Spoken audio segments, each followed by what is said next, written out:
устаммыт сүйстем тақса кейі болан бұл герой комсомолецка анамыт памятнигі саңарды қайын ден бачим тұтақты.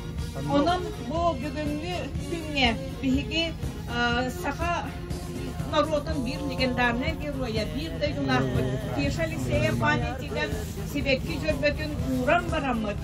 Бұл ұғыққа дейді, ана хайын ұғыққа дейді көйі ақылын сылын көрсе, бұл памятнигі сөргітерге ұлыспыт аға хастап жоннора, ұлыққы комсомол көлелетін атыттан, үлелі үйтер жонға үтчаттарда онна оғылырға үңірі тахарабыт. Бары берді түмсі қайын, онна бәйебік қойдығыт историятын өрете қайын, сүйеналы қайын, онна бүгін бұл Кеш Алексеев атын, сындық атын аттан тұран кемеға сүгірен ағы.